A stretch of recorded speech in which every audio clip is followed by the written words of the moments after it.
നമസ്കാരം.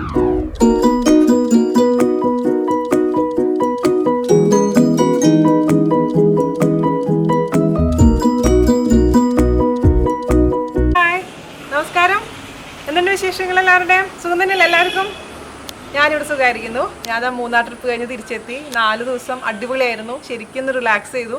നമ്മുടെ ബിസി ലൈഫിൽ നിന്നൊക്കെ ഒന്ന് ഒഴിഞ്ഞു മാറി ഇതേപോലെ കുറച്ച് സ്ഥലങ്ങളിലൊക്കെ ഒന്ന് പോയി ഒന്ന് റിലാക്സ് ചെയ്യുന്നുണ്ടല്ലോ, ഒരുപാട് വ്യത്യാസം സത്യം പറഞ്ഞാൽ ഫീൽ ചെയ്യുന്നുണ്ട്. അതിനും നിങ്ങളൊന്ന് വൈഫൈ ഒന്നും ഇല്ലാണ്ടൊന്ന് ട്രൈ ചെയ്ത് നോക്കൂ. അപ്പോൾ ഇന്ന് ഞാൻ ചെയ്യാൻ പോകുന്നത്, നിങ്ങൾ ഒരുപാട് പേര് റിക്വസ്റ്റ് ചെയ്തിട്ടുള്ള റെസിപ്പിയാണ്. എൻ്റെ മോൻ്റെ ഫേവറേറ്റ് ആണ്. അതായത് നെയ്പായസം. ചിലവർ അതിന് നെയ്പായസം എന്ന് പറയും, അതേസമയം ചിലവർ ശർക്കര പായസം എന്ന് പറയും. നമ്മൾ അമ്പലത്തിൽ നിന്ന് കിട്ടുന്ന പായസമില്ലേ, കട്ടപ്പായസം, അതാണ് സംഭവം.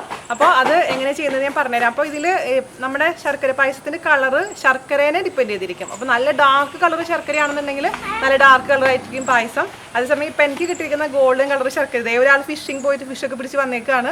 പോയി കുളിച്ചിട്ട് വാ. അപ്പോൾ അത് ശ്രദ്ധിക്കണം കേട്ടോ. അപ്പോൾ എനിക്ക് കിട്ടിയ ഗോൾഡൻ കളർ ശർക്കര, അതുകൊണ്ട് കുറച്ച് കളർ ഇച്ചിരി ലൈറ്റ് ആയിരുന്നു, പക്ഷേ ടേസ്റ്റ് അപാരമാണ്. അത് ഞാൻ ഉറപ്പ് തരണം നിങ്ങൾക്ക്. വളരെ എളുപ്പമാണ് തയ്യാറാക്കാൻ, പക്ഷേ അതേസമയം അത്രയും ടേസ്റ്റിയാണ്. അപ്പോൾ നമുക്ക് എങ്ങനെയാണ് ശർക്കര പായസം ഉണ്ടാക്കാൻ നോക്കിയിട്ട് വരാം. ഓക്കെ, അപ്പോൾ നമുക്ക് പായസം ഉണ്ടാക്കാൻ തുടങ്ങാം. അതായത് ശർക്കര പായസം, അല്ലെങ്കിൽ നമ്മൾ കട്ടിപ്പായസം, നെയ് പായസം എന്നൊക്കെ പലരും പല പേരിലാണ് പറയുന്നതിന്.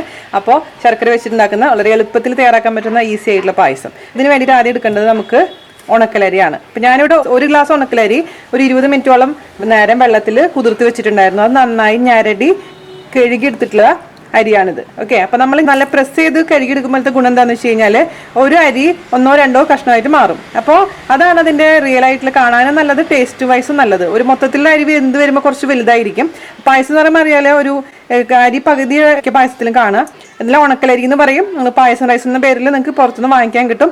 ഈ പായസം റൈസ് കിട്ടിയില്ലെങ്കിൽ മാത്രം പച്ചരി ഉപയോഗിച്ചാൽ മതി. ഏറ്റവും ബെസ്റ്റ് പായസം റൈസാണ് ഈ പായസം ഉണ്ടാക്കാൻ. പിന്നെ നമുക്കിത് വേവിച്ചെടുക്കണം. അതിനുവേണ്ടി ഒരു കുക്കർ എടുക്കുക. കുക്കറിലോട്ട് 1 ഗ്ലാസ് കഴുകി വെച്ചിരിക്കുന്ന അരി ഇട്ട് കൊടുക്കാം. ഇനി നമുക്കതിലേക്ക് വെള്ളം ചേർത്ത് കൊടുക്കാം. ഇപ്പോൾ ഞാനിപ്പോൾ ഒരു 3 ഗ്ലാസ് വെള്ളമാണ് ചേർക്കാൻ പോകുന്നത്. നമുക്ക് 3 ഗ്ലാസ് വെള്ളം ഞാൻ ഒഴിച്ചിട്ടുണ്ട്. അപ്പോൾ അതായത് 240 ml 3 ഗ്ലാസ് വെള്ളം. അപ്പോൾ ഇത് വെന്തതിന് ശേഷം വെള്ളം കൂടുതലായി തോന്നുകയാണെങ്കിൽ നമുക്ക് എന്ത് ചെയ്യണം, കുറച്ചൊന്ന് വറ്റിച്ചെടുത്താൽ മതിയാവും. ഓക്കെ, വെള്ളം കുറഞ്ഞിട്ടുണ്ടെങ്കിൽ ശരിക്കും വെന്തിട്ടില്ലെങ്കിൽ ആ പായസത്തിന് റിയൽ ആയിട്ടുള്ള ടേസ്റ്റ് കിട്ടില്ല. ഇത് നമുക്ക് മീഡിയം ഫ്ലെയിമിൽ വെച്ചതിന് ശേഷം 2 വിസിൽ കേട്ടോ. എന്നിട്ട് നമുക്ക് ഓഫ് ചെയ്തെടുക്കാം. 4 കട്ട മറ്റേ ബ്രൗൺ ശർക്കരയും 2 കട്ട ഗോൾഡൻ കളറുമാണ് വാങ്ങിച്ചിരിക്കുന്നത്. അപ്പോൾ എന്നിൽ വെയിറ്റ് നോക്കാനുള്ള സംഭവം ഒന്നും ഇവിടെ വീട്ടിലില്ലാത്ത കാരണം ഞാൻ കട്ടയുടെ കണക്കാണ് പറയാൻ പോകുന്നത്. അപ്പോൾ ഏകദേശം ഒരു 1/4 കിലോ മേലെ ഉണ്ടാവും. അപ്പോൾ 1, 2, 3, 4, 5, 6 കട്ട ശർക്കര കേട്ടോ ഞാനിപ്പോൾ തൽക്കാലം എടുത്തിരിക്കുന്നത്. ഇതിലേക്ക് ഒരു 1/4 ഗ്ലാസ് വെള്ളം ഒഴിച്ചിട്ട് നമുക്കിത് ഉരുക്കിയെടുക്കണം. അതിനുശേഷം അരിച്ചെടുക്കണം. ഓക്കെ, അരി നന്നായി വെന്തിട്ടുണ്ട്. 3 ഗ്ലാസ് കറക്റ്റ് ആയിട്ടുണ്ട്. ഇപ്പം നമ്മൾ നോക്കുമ്പോൾ തോന്നും നന്നായി ഒരുപാട് അങ്ങ് വെന്ത് കുഴഞ്ഞിട്ടുണ്ടെന്ന്. പക്ഷേ നമ്മൾ ഉരുക്കി വെച്ചിരിക്കുന്ന ശർക്കര ഇതിലേക്ക് ചേർത്ത് കൊടുക്കുമ്പോൾ കറക്റ്റ് പരിവാവും. അതിനെക്കുറിച്ച് ടെൻഷനേ വേണ്ട. ഇപ്പോൾ ശർക്കര ഞാൻ പറഞ്ഞില്ലേ, മുഴുവനും ഞാൻ ഒഴിക്കുന്നില്ല. ആദ്യം 6 കട്ട ശർക്കര ഉരുക്കുന്നുണ്ടെങ്കിലും ആദ്യം കുറച്ച് ഒഴിച്ച് നോക്കിയിട്ട് മിക്സ് ചെയ്തിട്ട് നമുക്ക് ആവശ്യത്തിനനുസരിച്ച് കൂടുതൽ ഒഴിച്ചു കൊടുത്താൽ മതി. അങ്ങനെ ഒരുമിച്ച് മൊത്തത്തിൽ ആദ്യം തന്നെ ഒഴിക്കുകയാണെങ്കിൽ ശർക്കരയുടെ അതായത് മധുരം കൂടിക്കഴിഞ്ഞാൽ പിന്നെ നമുക്കൊന്നും ചെയ്യാൻ പറ്റില്ല. അത് എപ്പോഴും ശ്രദ്ധിക്കേണ്ട ഒരു കാര്യമാണ്. അപ്പോൾ അപ്പുറത്തെ അടുപ്പിൽ എൻ്റെ ശർക്കര ഉരുകിക്കൊണ്ടിരിക്കുകയാണ്. അത് ഉരുകി കഴിഞ്ഞിട്ട് വേണം നമുക്ക് അരിച്ചിട്ട് ഇതിലേക്ക് ഒഴിച്ചു കൊടുക്കാൻ. ഇപ്പോൾ എന്താ പറയുക, ഏറ്റവും ഉണ്ടാക്കാൻ എളുപ്പമുള്ളൊരു പായസത്തിലൊന്നാണിത്.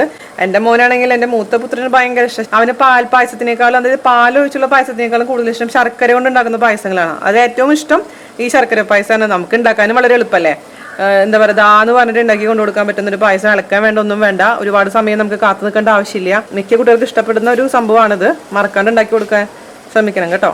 അപ്പോൾ നമുക്കിതിലോട്ട് കുറച്ച് ശർക്കര ഉരുക്കിയത് ഒഴിച്ചു കൊടുക്കാൻ പോകണം. ഞാൻ ഹാഫ് പോർഷൻ മാത്രം ഒഴിച്ചു കൊടുക്കുന്നുള്ളൂ. അതിനുശേഷം വേണമെങ്കിൽ മാത്രം നമുക്ക് ബാക്കി ഒഴിച്ചു കൊടുക്കാം കേട്ടോ. ഇതിൽ കല്ലൊന്നും ഇല്ല, മണ്ണൊന്നും ഇല്ല, എന്നാലും ഒരു സമാധാനത്തിന് വേണ്ടി അരിച്ചൊഴിച്ചിരിക്കുന്നത്. സാധാരണ നമ്മൾ ആറ്റുകാൽ പൊങ്കാലയ്ക്കൊക്കെ ഉണ്ടാക്കുമ്പോൾ വെറുതെ ശർക്കര ചീകി ഇടുക പതിവ്. അവിടെയൊക്കെ ചെയ്യുമ്പോൾ നന്നായിട്ട് അങ്ങ് മിക്സ് ചെയ്ത് കൊടുക്കുക. കട്ടയൊന്നും ഉണ്ടാവാൻ പാടില്ല കേട്ടോ. കട്ട ഉണ്ടെങ്കിൽ കംപ്ലീറ്റ് ഉടച്ചു കൊടുക്കണം. നല്ല ഈവനാക്കണം നമ്മുടെ പായസം. ഞാനിപ്പോൾ ഒന്ന് ടേസ്റ്റ് ചെയ്ത് നോക്കിയപ്പോൾ ശർക്കര പോരാട്ടോ. അപ്പം ഞാൻ മുഴുവൻ ഒഴിക്കാൻ പോകുന്നത്, അതായത് 6 കട്ട ശർക്കര മുഴുവൻ ഞാൻ ഒഴിക്കാൻ പോകാൻ. ഇതിലേക്ക് മധുരം വേണം. ശർക്കര പായസം എന്ന് പറഞ്ഞു കഴിഞ്ഞാൽ നല്ല ശർക്കര വേണം, എന്നാലാണ് അതിൻ്റെ റിയൽ ആയിട്ടുള്ള ടേസ്റ്റ് നമുക്ക് കിട്ടുള്ളൂ. ഇപ്പോൾ ഓരോ ശർക്കരയ്ക്കും മധുരത്തിൽ വ്യത്യാസം. അപ്പോൾ എനിക്കിപ്പോൾ എൻ്റെ വീട്ടിൽ ഉപയോഗിക്കുന്ന മധുരത്തിൻ്റെ അളവായിരിക്കില്ലല്ലോ നിങ്ങൾ ഉപയോഗിക്കുന്നത്. അതുകൊണ്ട് എപ്പോഴും മധുരമാണെങ്കിലും ഉപ്പാണെങ്കിലും ഒക്കെ അത് ശ്രദ്ധിക്കണം. അപ്പോൾ മറക്കരുത് കേട്ടോ. ഞാൻ തീ ഒന്ന് ഓൺ ചെയ്ത് കൊടുക്കുക.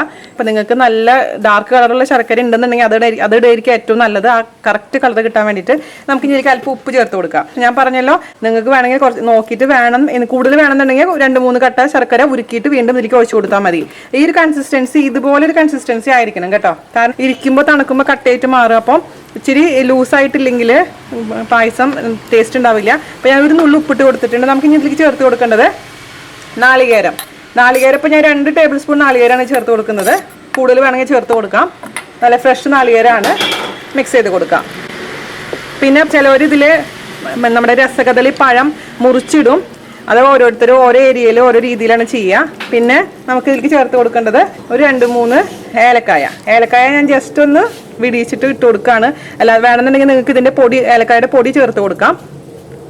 പിന്നെ ചിലവർ ഇതിലേക്ക് അണ്ടിപ്പരിപ്പൊക്കെ ചേർത്ത് കൊടുക്കുന്നവരുണ്ട്. പക്ഷെ അമ്പലത്തിലൊന്നും നമ്മൾ കിട്ടുന്ന പായസത്തിൽ അണ്ടിപ്പരിപ്പൊന്നും ചേർക്കാറില്ല. അതുകൊണ്ട് ഞാനും ഇതിൽ ചേർക്കുന്നില്ല. പിന്നെ നമ്മുടെ അമ്പലത്തിൽ നിന്ന് കിട്ടുന്ന പായസത്തിന്റെ ടേസ്റ്റ് എന്ന് പറയുമ്പോൾ ഞാൻ നമ്മുടെ പാൽപ്പായസത്തിലും പറഞ്ഞിട്ടുണ്ടായിരുന്നു. അതായത് എന്താണ്, അവർ പൂജിച്ച് നിവേദിച്ച് നമുക്ക് കിട്ടുമ്പോൾ അതിൽ കുറച്ച് ചെത്തിപ്പൂവും കുറച്ച് തുളസിയൊക്കെ ഉണ്ടാവും. അതാണ് അതിന്റെ റിയൽ സ്മെല്ലും ടേസ്റ്റും. അത് എൻഹാൻസ് ചെയ്യുന്ന ടേസ്റ്റാണത്, സ്മെല്ലാണത്. അതുകൊണ്ട് ഞാനിപ്പോൾ നാട്ടിലായതുകൊണ്ട് ഇതിൽ ഞാൻ കുറച്ച് ചെത്തിപ്പൂവും അതുപോലെ തന്നെ നമ്മുടെ തുളസിയൊക്കെ ചേർക്കുന്നുണ്ട്. അതായത് കൃഷ്ണ തുളസി, രാമതുളസി ഇടാൻ പാടില്ല. കൃഷ്ണ തുളസിയാണ് അമ്പലങ്ങളിൽ നമ്മൾ പൂജിക്കാൻ എടുക്കുന്നത്. ആ തുളസിയും കൂടി ഇട്ട് കൊടുത്താലാണ് ആ കറക്റ്റ് സ്മെല്ല് നമുക്ക് കിട്ടുള്ളൂ ഈ പായസത്തിൽ. പിന്നെ അവസാനമായിട്ട് ഞാൻ ചേർത്ത് കൊടുക്കാൻ പോകുന്നത് ഒരു കാര്യം പറഞ്ഞു വരുന്നു. എന്താണ്?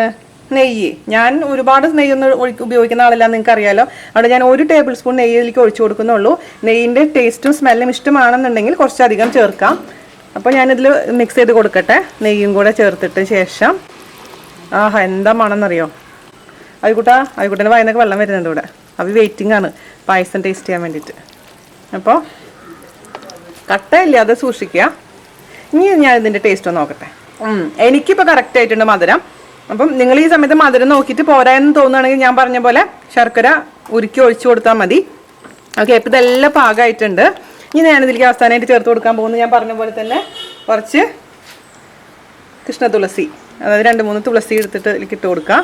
ഞാനിപ്പോൾ ഗ്യാസ് ഓഫ് ചെയ്യാൻ പോകണം കേട്ടോ. ഗ്യാസ് ഓഫ് ചെയ്യട്ടെ. കൃഷ്ണ തുളസിയും ചെത്തിപ്പൂവൊന്ന് കഴുകിയതിന് ശേഷം മാത്രം ഇട്ട് കൊടുത്താൽ മതി.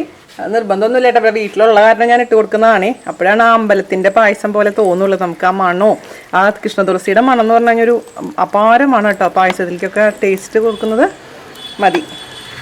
ഇപ്പോഴാണ് അമ്പലത്തിലെ പായസത്തിന് മണം കിട്ടിയത് കറക്റ്റായിട്ട്. എന്താ മണം! റോട്ടിലുള്ള ആൾക്കാരൊക്കെ അങ്ങനെ വീട്ടിലേക്ക് വരുമോ എന്ന് എനിക്ക് സംശയമുണ്ട് ഈ മണം കേട്ടിട്ട്.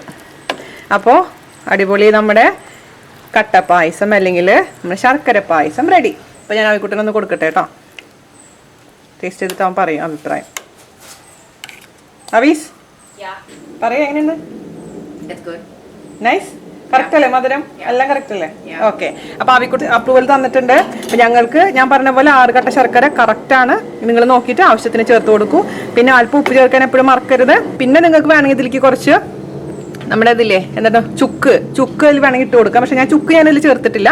ആകപ്പാടെ ഞാൻ ചേർത്ത് കൊടുത്തിരിക്കുന്നത് ഏലക്കായ മാത്രമാണ്. അതും പൊടിയല്ല, വെറുതെ ഏലക്കായ ഇട്ട് കൊടുത്തിരിക്കുന്നതാണ്. ഏലക്കായ നമുക്ക് എടുത്ത് കളയാവുന്നതേ ഉള്ളൂ. ഇത്രയേ ഉള്ളൂ നമ്മുടെ കട്ടപ്പായസം. ഒന്ന് വിളമ്പാം.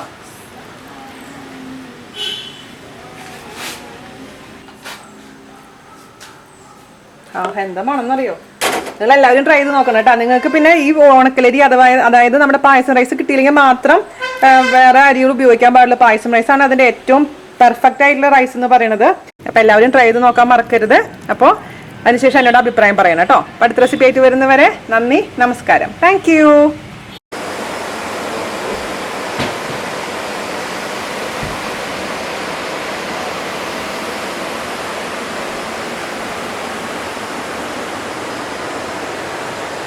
അപ്പം ഇതാണ് നമ്മുടെ ബാൽക്കണിയിൽ നിന്നുള്ള വ്യൂ. ചെറിയൊരു അരുവി പോലെ ഒഴുകിക്കൊണ്ടിരിക്കുന്ന സ്ഥലമാണ്.